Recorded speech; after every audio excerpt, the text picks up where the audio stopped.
미국의 루즈벨트 대통령은 심각한 근시였다는 것이죠. 그는 항상 두 개의 안경을 호주머니에 넣고 다녔습니다. 하나는 책을 읽을 때 사용하는 돋보기였고, 하나는 멀리 물질을 바라볼 때 사용하는 안경이었습니다. 루즈벨트는 무거운 안경을 주머니에 넣고 다니는 것에 대해서 매우 귀찮게 여겼습니다. 옛날에는 현대처럼 안경집이 심플하고 가벼운 것이 아니겠죠. 강철로 냈다는 것입니다. 한 번은 루즈벨트가 뮤르키에서 정치 연설을 하고 있을 때에 슈랭크라고 하는 청년이 이 총을 루즈벨트에게 쏘았습니다. 총알은 루즈벨트의 가슴에 정확하게 명중을 했습니다. 그런데도 루즈벨트는 약간의 부상만 있고 깨어났습니다. 그 후에 정신을 차린 후에 연설을 계속했다는 것입니다. 괴한이 쏜 총알은 루즈벨트의 양복 안주머니에 있는 강철 안경집을 맞고 방향이 굴절되어 다른 곳으로 날아갔다는 것이죠. 평소 귀찮게 여겼던 안경집이 그의 생명을 구했다는 것입니다. 우리에게 귀찮고 불편한 것들이 있을 것입니다. 우리가 살다 보면 감사할 리 없는 것 같고 만족하지 못한 일들로 가득하다고 생각하며 살 수 있다는 겁니다. 그러나 욕심을 버리고 하나님의 은혜 안으로 들어온다면 이런 불편하고 귀찮은 것들이 여러분의 삶을 더 풍성하게 한다라는 것입니다. 원망과 불평을 하지 말고 그 속에서 하나님의 은혜가 감추어 있음을 기억하시기 바랍니다. 옛날 우리 동양 사람들의 글귀에 이런 이야기가 있죠. 선한 사람과 함께 있는 것은 마치 질환지실에 들어간 것과 같다라는 말입니다. 여기서 질환이라고 하는 건 난초라는 의미죠. 좋은 향기가 나는 난초가 있는 방에 들어가면 온 방이 향기로 가득해서 자연히 그 향기에 도취가 된다는 것입니다. 마찬가지로 우리의 심령이 하나님께로부터 은혜 받을 때에는 우리 심령이 향기를 피우게 된다는 것입니다. 그리고 우리 생활의 향기를 풍성하게 되며 무언가 감화를 줄 수 있는 높은 자리까지 우리 신앙이 올라가게 된다는 사실이죠. 하나님은 모든 사람에게 다 은혜 내려주시기를 원하신다는 것을 여러분들이 믿으시기 바랍니다. 그러나 우리의 마음이 길가와 같고 또 돌처럼 굳으면 하나님의 은혜가 내릴 수 없다는 것이죠. 그러기에 예수의 비유에 돌밭에 떨어진 씨는 열매를 맺지 못한다고 말씀하셨습니다. 마음이 부드러워야 하나님의 은혜가 우리에게 임하게 될 줄로 믿습니다. 죄를 회개해야 은혜가 우리 마음속에 미치게 된다는 말입니다. 우리 마음이 돌처럼 굳어 그대로 있으면 하나님의 은혜가 내리지 못한다는 것입니다. 강팍한 마음이나 나만 옳다고 하는 독선적인 마음에는 하나님의 은총이 내릴 수 없다는 것이죠. 내 자신을 깨닫고 돌이켜서 하나님 앞에 돌아오는 그 심령 위에만 하나님의 은혜가 내리게 되는 것입니다. 산골짜기에 더 많은 이슬이 내리듯이 우리 심령이 하나님의 말씀으로 더 넓어지고 깊어진다면 하나님의 한량없는 은혜가 내리게 될 것입니다.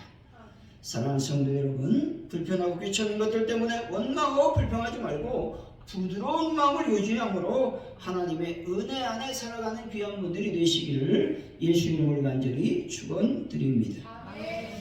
오늘의 본문은 요나가 하나님의 명령인 니느웨 선교에 대해 불순종하게 되는 것이죠.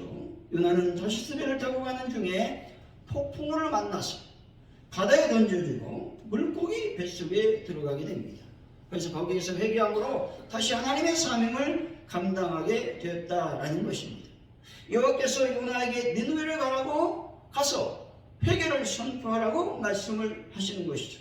그래서 요나는 다시 한번 하나님 명령에 순종하고 니느웨로 가서 하나님의 심판을 경고했습니다. 그런데 놀라운 일이 일어난다는 것이죠. 요나가 사흘길을 걸어야 되는데 하루길만 걸어서 니느웨 백성이 40일이면 무너질 것이다. 이렇게 선포했는데 니느웨 백성과 니느웨 왕은 하나님 앞에 금식하며 회개했다는 겁니다.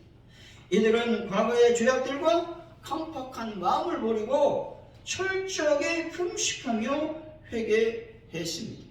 이런 니느웨의 왕과 백성들의 모습을 하나님은 기뻐하시고 심판을 처리하셨다라는 내용입니다. 오늘 말씀을 통해 은혜하는 것이 없습니다라는 제목으로 어떻게 하면 하나님의 은혜를 받을 수 있는지 하나님의 은혜를 나누겠습니다. 첫째로 하나님 말씀에 철저히 순종해야 은혜를 받을 수 있는 것입니다. 3절이죠. 한번 읽어봅니다. 시작.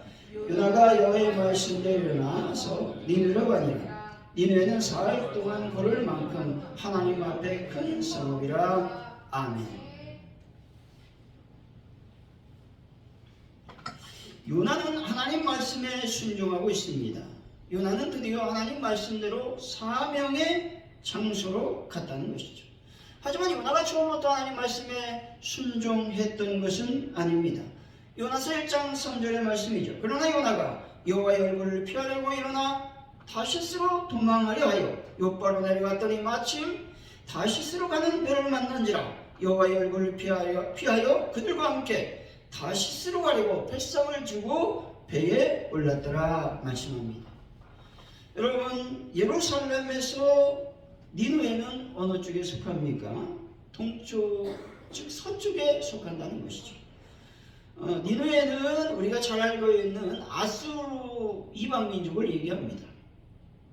그래서 다시스는 서쪽으로 가야 되는데 어느 지역을 얘기하냐면 지금의 스페인, 그 어느 지역을 얘기한다라고 하는 겁니다. 그러면 니느웨는 어디냐? 예루살렘 동쪽으로 가면 됩니다. 멀지 않습니다. 스페인에 비하면 멀지가 않아요. 스페인은요, 예루살렘에서 배를 타고 지중해를 거쳐가고 쫙 유럽 쪽으로 가야 된다는 것입니다. 요나는 하나님의 말씀에 불순종하여 하나님의 명령과 정반대의 방향으로 가고 있습니다.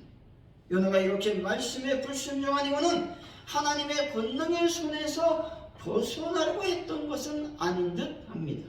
다만 자기 민족을 사랑하는 마음에서 비롯된 것일 수 있다라는 것입니다. 아수르가 하나님의 경고를 받아들이고 하나님의 심판을 면하게 된다면 그에 대한 영향은 곧바로 이스라엘에게 미치기 때문이 아니었을까 하는 겁니다. 실로 이스라엘은 몇 차례 아수르에게 위협을 받았습니다. 공격을 받았습니다. 그래서 예후가 통치하던 기원전 841년경에는 아수르에게 여러분 조공을 바치기도 했다는 것입니다. 이런 과거의 상황을 잘 알고 있었던 요나가 심판해야 된다는 것입니다. 요나는요, 여로보암 2세 때 있었던 인물입니다. 아마도 기원전 한 795년, 780년 이런 정도에 이제 사역을 했던 선진자였다는 것이죠. 그래서 요나는 아수르가 과거에 이스라엘에게 어떻게 범죄했는지, 어떻게 처절하게 우리를 괴롭혔는지에 대해서 잘 알고 있었다라고 하는 것입니다. 우리로 생각하면 일본을 우리가 예로 들 수 있겠습니다. 그래서 요나는 결코 아수르가 강성해져서는 안 된다고 생각했다는 것입니다. 하지만 하나님 마음은 어떠했습니까? 아수르가 멸망해서는 안 된다고 생각을 했다라는 것입니다. 에스겔서 18장 23절입니다. 주 여호와의 말씀이니라. 내가 어찌 악인이 죽는 것을 조금이들 기뻐하랴. 그가 돌이켜 그 길에서 떠나 사는 것을 어찌 기뻐하지 아니하겠느냐 말씀합니다. 하나님의 마음은 죄인의 멸망이 아니라는 겁니다. 하나님은 죄인이 그 길에서 돌이켜 하나님의 품으로 돌아오는 것을 원하고 계신다라는 겁니다. 요나의 불순종은 충분한 이유가 있었습니다. 자신만이 나라를 생각하는 그런 고집도 있었습니다. 생각이 있었습니다. 자신의 어떤 선택이 아니라 민족을 위한 선택이었다라는 것입니다.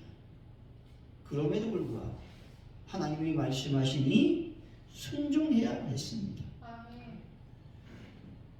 요나는 그래서 하나님의 얼굴을 피하여 하나님의 명령한 것과는 정반대 지역으로 아주 멀리 도망치려 했다라고 하는 것입니다. 하지만 하나님의 말씀과 명령에 대한 순종은 우리들의 이해와 납득을 요구하지 않는다는 것입니다. 인간적인 이성, 인간적인 논리, 인간적인 경험이 중요하다라고 말할 수 없습니다. 어찌 보면 하나님 말씀에 순종하는 것은 인간적인 이해와 납득 그리고 이성과 논리와 합리성을 철저히 배제해야 되는 경우가 많다는 것입니다. 아브라함의 경우가 이와 같습니다. 창세기 20장 2절이죠. 여호와께서 이르시되 내 아들 내 사랑하는 독자 에서를 데리고 모리아 땅으로 갔어. 내가 네게 일러준 한 산 거기서 그를 번제로 드리라 말씀합니다. 말이 됩니까? 말이 안 되는 얘기죠. 인간적으로 말이 안 되는 하나님의 말씀입니다.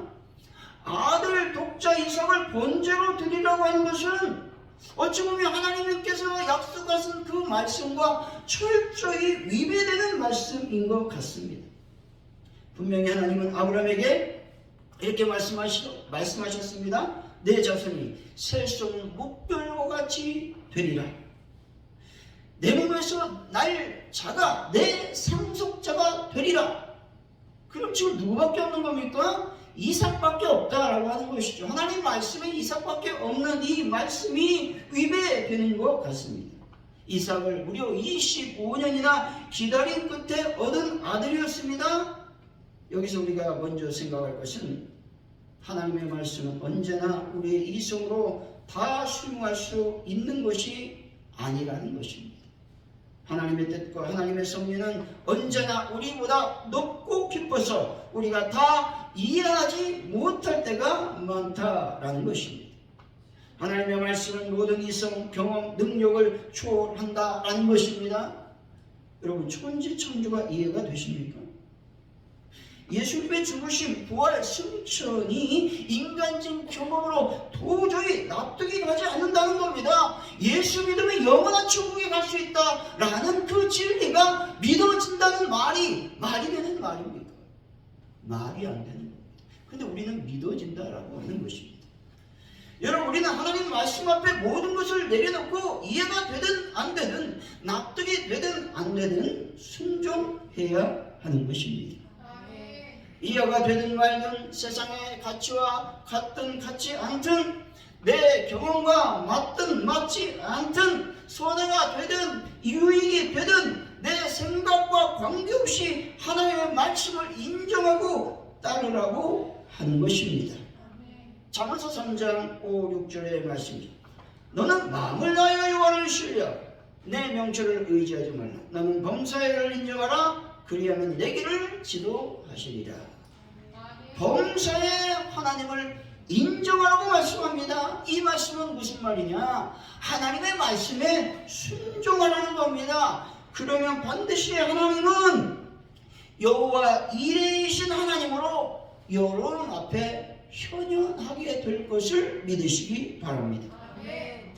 사랑하는 성도 여러분, 하나님 인정하고 신뢰하여 순종하여 하나님의 은혜 받는 분들이 다 되시길 예수의 이름으로 간절히 축원드립니다.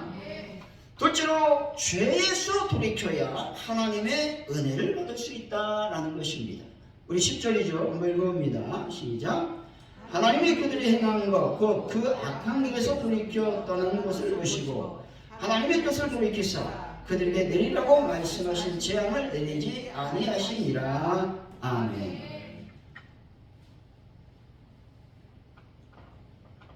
니느웨 백성들 요나의 하나님의 말씀의 경고를 듣고 회개하게 됩니다.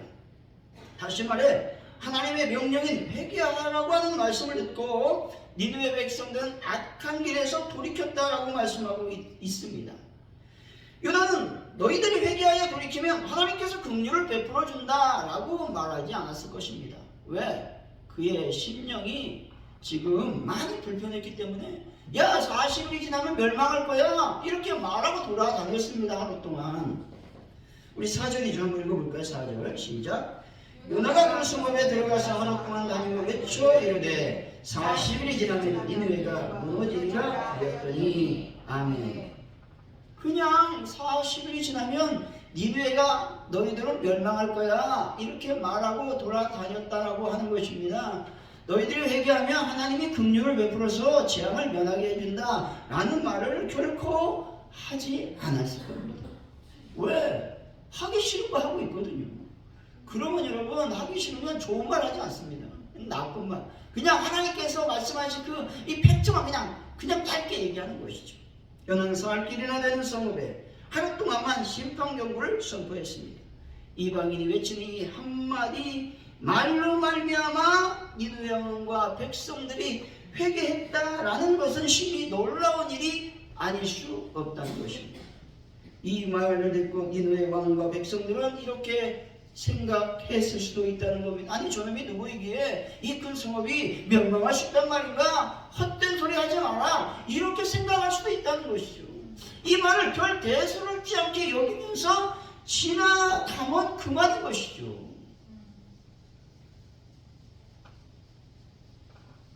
아수르 사람들이 하나님을 믿는 족속이 아니었지 않습니까? 이방 민족이었어요. 이방신 섬기는 민족이었다는 겁니다. 그럼에도 불구하고 니느웨 백성들은 어떻게 해요? 하나님을 믿었다는 거예요. 놀라운 하나님의 은혜 아닙니까? 5절이죠. 한번 읽어보죠. 시작. 니느웨 사람들이 하나님을 믿고 금식을 선포하고 높고 낮은 자를 막론하고 붉은 베옷을 입은지라. 아멘. 니느웨 사람들은요 어떤 사람이었느냐? 자기 자신을 믿는 사람이었습니다. 자기의 자신의 힘과 권세만을 자랑했던 사람들이 니느웨 백성이었습니다.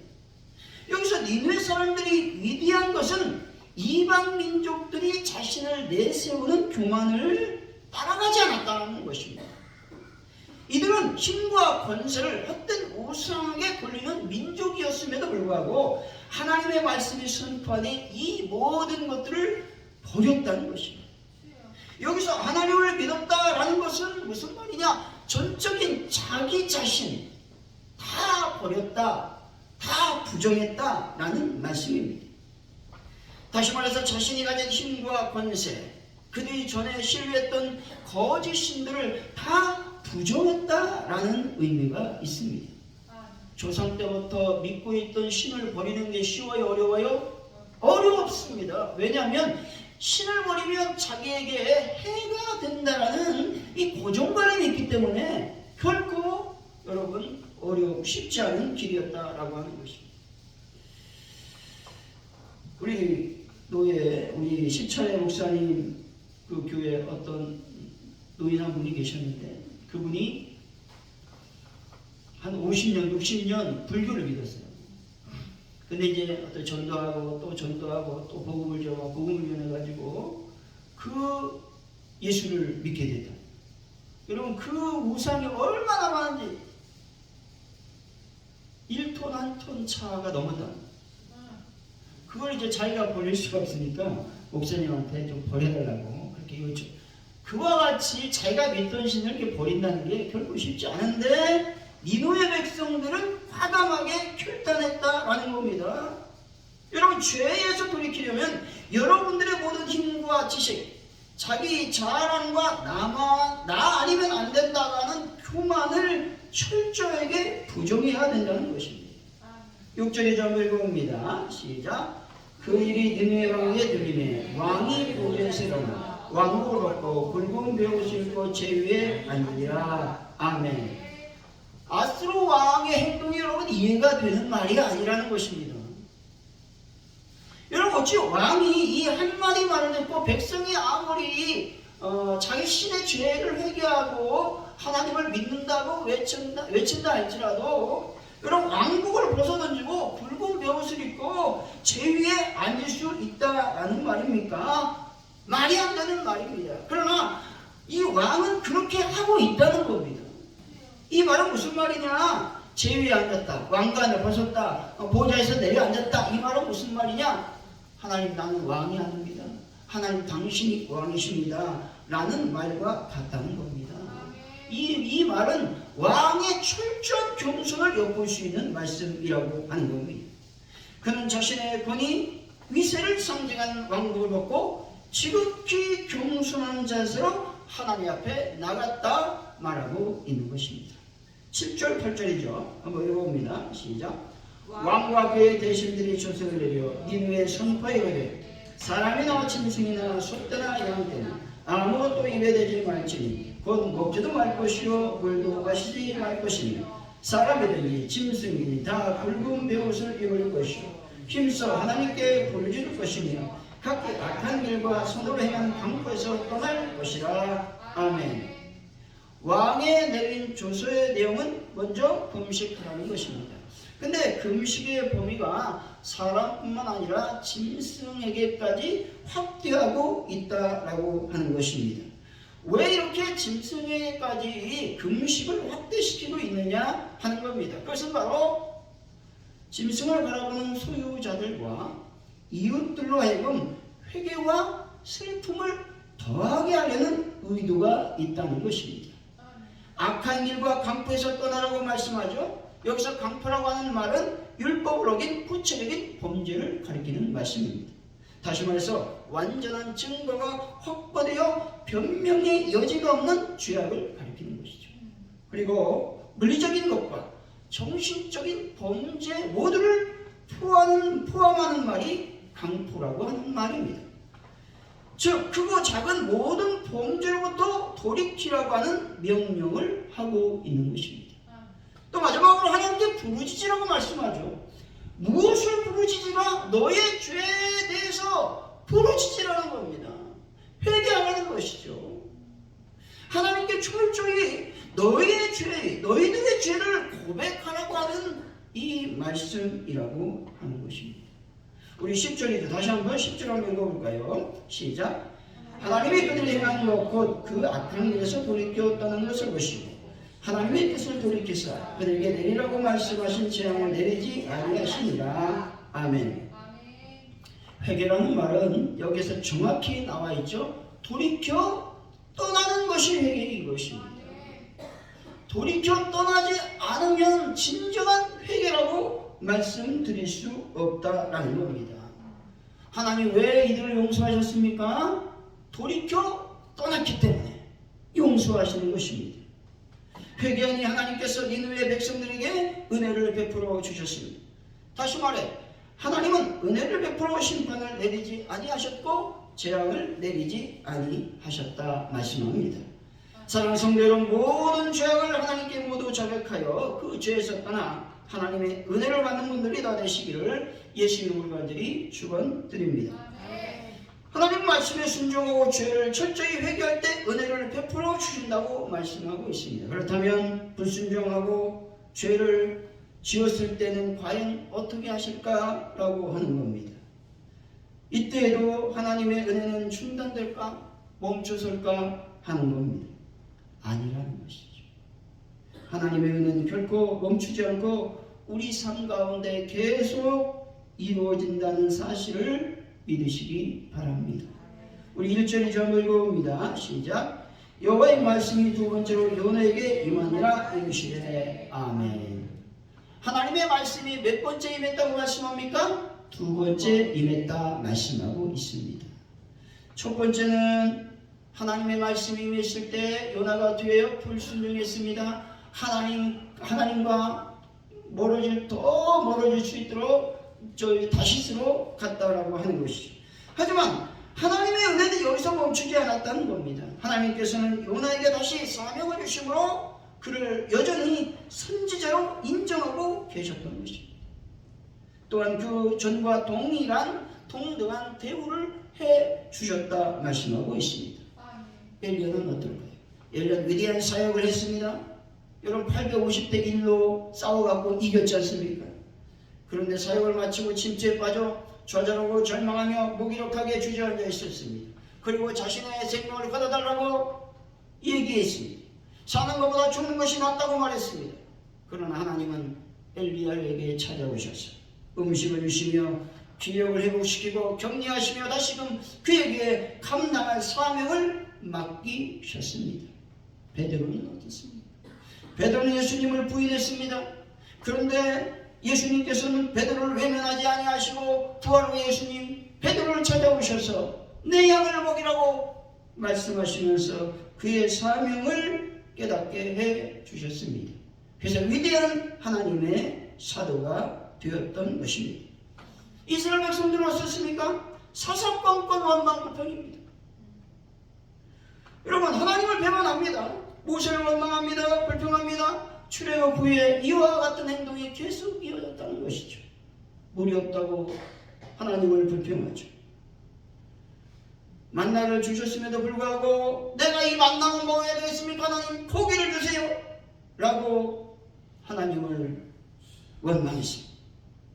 이스라엘 백성은 홍해와 애국 군대의 추격으로 죽음의 위기에 처했을 때 하나님을 향해서, 모세를 향해서 왜 이곳까지 우리를 이끌어내어 죽게 합니까? 라고 강력하게 원망하고 불평했습니다. 그럼에도 불구하고 하나님은 이때마다 이스라엘 백성들을 포기하지 않으셨다라는 겁니다. 하나님께서 이들에게 계속되는 물을 주시고 고기를 주시고 홍해를 땅과 같이 건널 수 있는 은혜도 허락하여 주셨습니다. 이렇게 끊임없이 펼쳐지는 은혜의 우리의 삶은 어떤 삶을 살아야 되느냐? 다시 복음을 들고 세상을 향해야 된다는 것입니다. 우리 2절 좀 읽어봅니다. 시작. 일어나 저 큰 성은 니느웨가 있어 내가 내게 명한 말을 그들에게 선포하라 하시니라. 아멘. 요나에게 주어진 복음 선포의 명령이 여러분들에게 주어진 명령임을 깨달으시기를 바랍니다. 결론적으로 하나님의 은혜를 받으려면 하나님 말씀에 순종하며 죄에서 돌이켜 떠나야 되는 것입니다. 하나님의 은혜는 결코 멈추지 않을 것입니다. 이제 사랑하는 성도 여러분, 구원과 치유의 은혜를 받았으니 복음을 들고 세상에 나가 상처받은 영혼들을 치유하는 그런 삶을 살아가는 여러분들이 되시기를 예수 이름으로 간절히 축원드립니다. 기도합니다. 하나님 아버지 감사합니다. 우리가 감사와 하나님을 향한 사랑이 넘치면 은혜 아닌 것이 없음을 고백합니다. 하나님의 은혜를 받으려면 말씀에 순종해야 되고 죄를 해결해야 됩니다. 하나님은 결코 멈춰서지 않을 것입니다. 이제 이 은혜를 받았으니 저희들이 이 은혜를 만민들에게, 상처받은 영혼들에게 전파하는 저희들의 삶이 되게 하여 주옵소서. 감사합니다. 예수님의 이름으로 기도하옵나이다. 아멘.